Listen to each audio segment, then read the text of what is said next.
Desde las montañas áridas de México emergió un hombre que se convirtió en el rostro del narcotráfico global.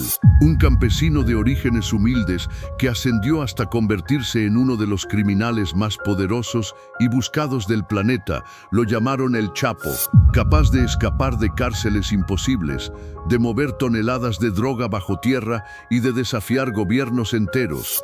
Su imperio fue tan grande que traspasó fronteras y desafió la imaginación, túneles que parecían de ciencia ficción, fugas de película y una red criminal que conectó continentes. Esta es la historia de Joaquín Guzmán Loera, el narcotraficante que convirtió la fuga en un arte y el túnel en su firma.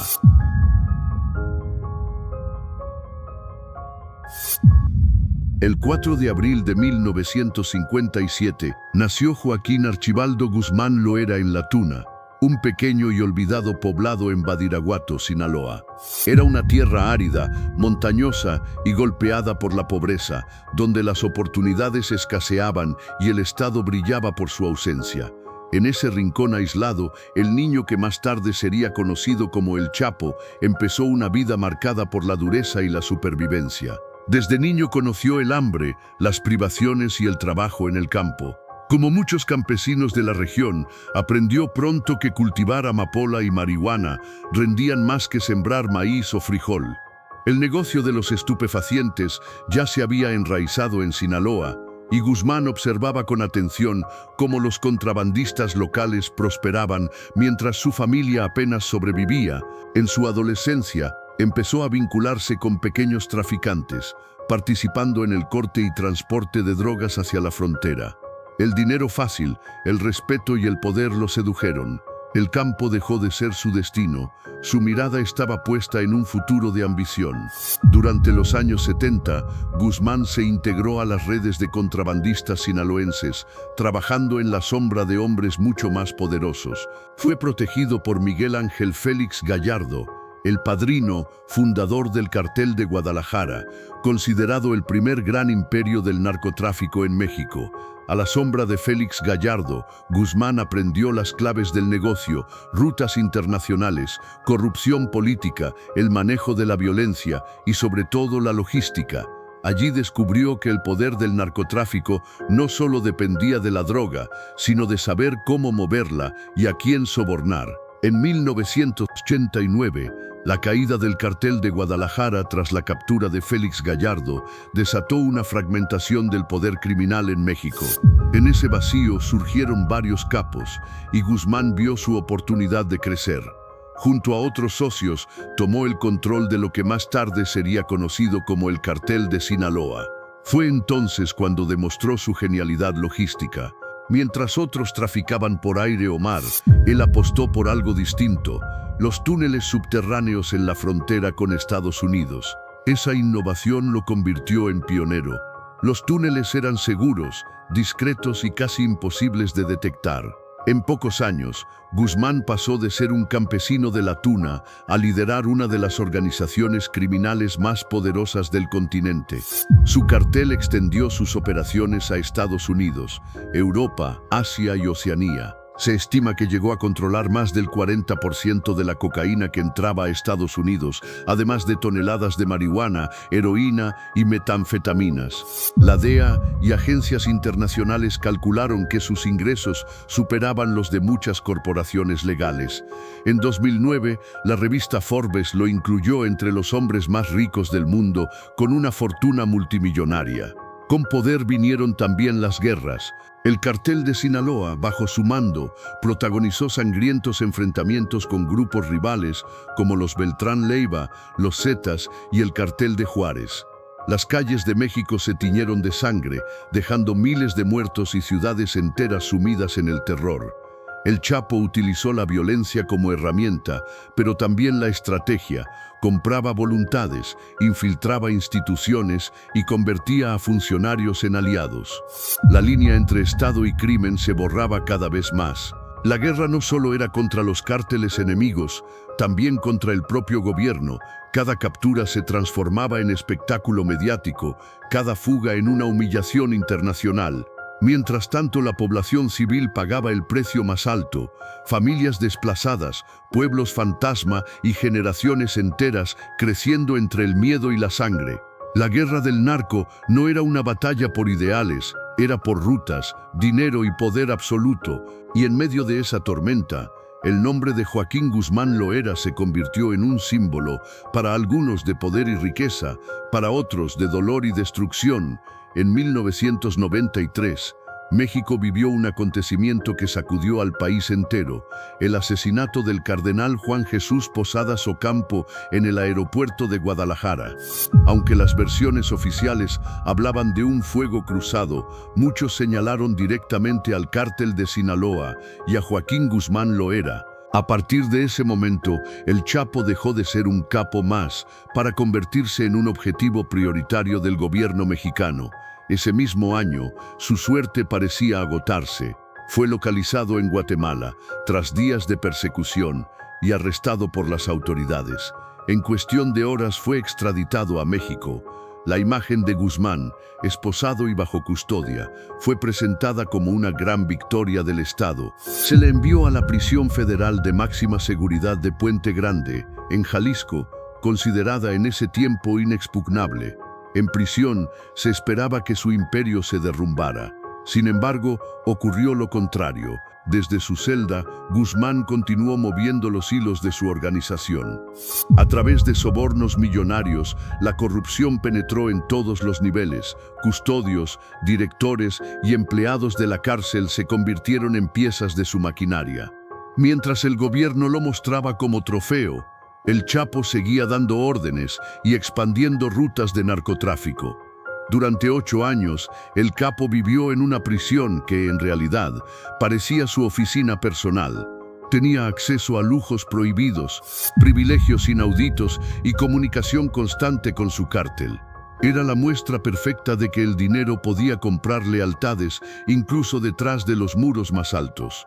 El 19 de enero del 2001, Guzmán hizo lo impensable. Tras meses de planeación, logró escapar escondido dentro de un carrito de lavandería. Ayudado por custodios y trabajadores de la prisión, atravesó controles, puertas y cámaras de seguridad sin que nadie lo detuviera. La fuga ridiculizó al Estado mexicano y reveló al mundo la fragilidad de su sistema penitenciario. Para sus seguidores, se trataba de una hazaña digna de un héroe popular. Para el gobierno, una vergüenza internacional sin precedentes. El Chapo recuperó la libertad y con ella el control absoluto del cártel de Sinaloa. Su fuga no solo lo devolvió a las calles, también lo elevó a la categoría de leyenda, el hombre que se burlaba de cárceles de máxima seguridad, el fantasma que ningún gobierno podía retener. Tras más de una década en libertad, construyendo el imperio del cártel de Sinaloa y convirtiéndose en el narcotraficante más poderoso del planeta, la cacería llegó a su fin. El 22 de febrero de 2014, en un operativo sorpresa en Mazatlán, Sinaloa, la Marina Mexicana capturó a Joaquín Guzmán Loera. El capo más buscado del mundo fue hallado en un condominio de lujo, rodeado de armas largas y guardaespaldas. La operación se planeó en secreto durante meses y la captura fue celebrada internacionalmente como una victoria contra el narcotráfico. México aseguró que ahora sí, el Chapo jamás volvería a escapar. Fue trasladado al penal del Altiplano, la prisión de máxima seguridad más sofisticada del país. En el Altiplano, Guzmán estaba bajo un régimen estricto: cámaras de videovigilancia las 24 horas, sensores de movimiento, revisiones constantes y una celda herméticamente controlada. Para el gobierno era imposible que repitiera lo ocurrido en Puente Grande en 2001, pero subestimaron al hombre que había convertido la fuga en parte de su leyenda. El 11 de julio de 2015, las cámaras registraron lo impensable. Guzmán desapareció del cuadro de video en su celda. A los pocos segundos, los custodios entraron y encontraron un agujero bajo la regadera. Lo que vieron parecía increíble: un túnel perfectamente excavado, de 1,5 kilómetros de longitud, que conectaba directamente con una casa en construcción a las afueras del penal. El pasadizo no era un túnel cualquiera, Tenía ventilación, luz eléctrica y hasta rieles metálicos sobre los que se desplazaba una motocicleta modificada para transportar tierra y herramientas. Era una obra de ingeniería que requirió meses de planeación, maquinaria especializada y millones de dólares. Todo esto ocurrió bajo el suelo de la cárcel más vigilada de México. La fuga fue un golpe devastador para el gobierno mexicano. La noticia recorrió el mundo en cuestión de minutos. El hombre más buscado había vuelto a escapar, esta vez cavando un túnel que parecía sacado de una película. La segunda fuga de Guzmán no solo humilló al Estado mexicano, también evidenció la magnitud de su poder y la corrupción que lo rodeaba. Para construir aquel túnel, alguien tuvo que filtrar información precisa, la ubicación de la celda, los puntos ciegos de la seguridad, los cambios de guardias y hasta los planos internos del penal. No se trataba de un escape improvisado, sino de una operación quirúrgica que implicó ingenieros, arquitectos, topógrafos y un ejército de trabajadores especializados. El túnel tenía casi 1,5 metros de altura, lo suficiente para que Guzmán caminara erguido. Estaba equipado con sistemas de ventilación, iluminación eléctrica y comunicación interna. Incluso se encontraron recipientes con oxígeno y herramientas de precisión.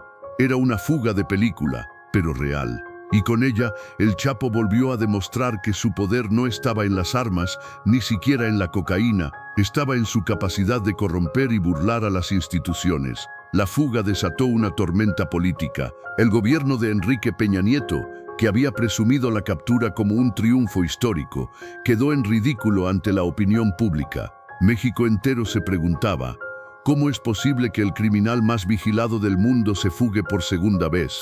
Los medios internacionales no tardaron en señalar lo obvio: corrupción al más alto nivel. Investigaciones posteriores revelaron que varios funcionarios del altiplano habían recibido sobornos millonarios para hacerse de la vista gorda. Guardias omitieron reportes, supervisores pasaron por alto ruidos en la celda y cámaras de seguridad simplemente dejaron de funcionar en momentos clave. La fuga de Guzmán fue un golpe letal a la imagen del gobierno.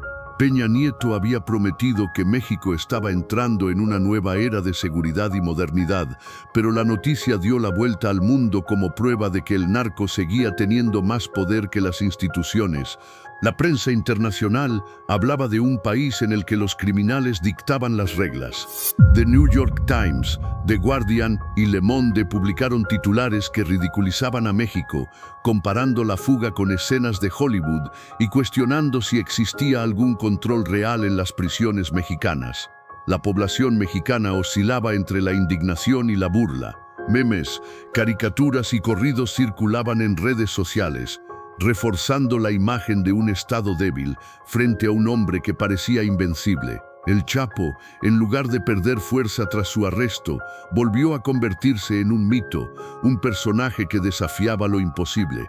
Cada fuga no era solo un escape, era un espectáculo mundial. Y mientras los gobiernos caían en la vergüenza, la leyenda de Joaquín Guzmán Loera seguía creciendo. La madrugada del 8 de enero de 2016, en la ciudad de Los Mochis, Sinaloa, las Fuerzas Especiales de la Armada de México lanzaron un operativo que pasaría a la historia bajo el nombre de Operación Cisne Negro. El despliegue fue producto de meses de inteligencia, vigilancia satelital y rastreo de informantes. Tras la humillación internacional que significó la fuga del altiplano, el gobierno de Enrique Peña Nieto no podía permitirse otro error. Esta vez, la orden era clara: capturar vivo o muerto al hombre más buscado del mundo. Alrededor de las 4:30 de la mañana, los marinos irrumpieron en una casa de seguridad donde Guzmán se escondía. Lo que siguió fue un tiroteo feroz, en el que 5 sicarios del cártel de Sinaloa murieron, 1 más quedó herido y 6 fueron detenidos. El enfrentamiento dejó un saldo de explosiones, ráfagas de AK-47 y granadas que estremecieron a toda la colonia. El ruido de las balas retumbaba como un eco del final de una era. La bestia había sido acorralada. En medio del caos, Guzmán intentó escapar una vez más. Junto con su jefe de seguridad, huyó por el sistema de drenaje pluvial de la ciudad. Avanzaron varios kilómetros bajo tierra hasta salir por una alcantarilla. Robaron un vehículo en la calle. pero el cerco militar ya estaba cerrado. Horas después, en una carretera cercana, los marinos interceptaron el auto. Joaquín Guzmán Loera fue detenido sin posibilidad de resistencia. Esta vez no hubo túneles, ni carritos de lavandería, ni complicidad abierta. La noticia recorrió los 5 continentes en cuestión de minutos. México había logrado lo que parecía imposible: capturar por tercera vez al narcotraficante más poderoso y escurridizo de la historia. Pero más allá de la celebración oficial, la pregunta seguía flotando en el aire. ¿Era realmente el fin de El Chapo o solo el comienzo de una nueva etapa? La Operación Cisne Negro no solo puso fin a la libertad de Joaquín Guzmán Loera, también marcó el principio de su caída definitiva. Tras su tercera captura, Guzmán fue recluido nuevamente en el penal del Altiplano. Sin embargo, esta vez el gobierno mexicano sabía que no podía arriesgarse a otra fuga. La presión internacional y la desconfianza hacia las instituciones penitenciarias mexicanas eran enormes. El 19 de enero de 2017, un día antes de la toma de posesión de Donald Trump como presidente de Estados Unidos, Joaquín Guzmán fue extraditado sorpresivamente a Nueva York. Fue entregado a la DEA y trasladado bajo un operativo de máxima seguridad, en un avión que parecía llevar a un jefe de Estado enemigo. Era el fin de los túneles y los escondites. El hombre que humilló al Estado mexicano 2 veces, ahora estaba bajo el control del país que más lo había perseguido. En la Corte Federal de Brooklyn, Guzmán enfrentó un proceso judicial sin precedentes. Durante 3 meses, más de 56 testigos, entre exsocios, sicarios y exfuncionarios, narraron ante el jurado la dimensión de su imperio criminal: sobornos millonarios a presidentes, militares y policías, redes de tráfico que cruzaban continentes, actos de violencia indescriptibles. Las pruebas incluían grabaciones secretas, mensajes encriptados y testimonios que revelaban cómo el cártel de Sinaloa había movido toneladas de cocaína hacia Estados Unidos durante décadas. El campesino de la Tuna, Badiraguato, ya no era el jefe todopoderoso del narcotráfico. Ahora estaba sentado en una sala fría, vestido con un traje de presidiario, escuchando cómo su vida era desmenuzada ante el mundo. El 17 de julio de 2019, Joaquín Guzmán Loera fue condenado a cadena perpetua más 30 años adicionales. Además, el juez ordenó el decomiso de más de 12.000 millones de dólares, equivalentes a las ganancias estimadas de su carrera criminal. Fue enviado a la prisión de máxima seguridad de ADX Florence, en Colorado, conocida como la Alcatraz de las Montañas Rocosas. Allí permanece aislado, sin contacto con el exterior, en una celda de apenas 2 metros por 3. Joaquín Guzmán Loera levantó un imperio de sangre y sombras. Fue capaz de burlar cárceles imposibles, de humillar a gobiernos y de desafiar a las naciones más poderosas del mundo. Durante años, su nombre fue sinónimo de miedo y de poder absoluto, pero la verdadera huella de su reinado no está en los túneles, ni en las fugas, ni en las fortunas escondidas. Su legado está escrito en las vidas perdidas, en las familias rotas, en un país marcado por la violencia que él ayudó a desatar. Esta no es la historia de un héroe, ni de un genio del crimen. Es la historia de un hombre que eligió la violencia como camino y de una nación que todavía sangra sus consecuencias.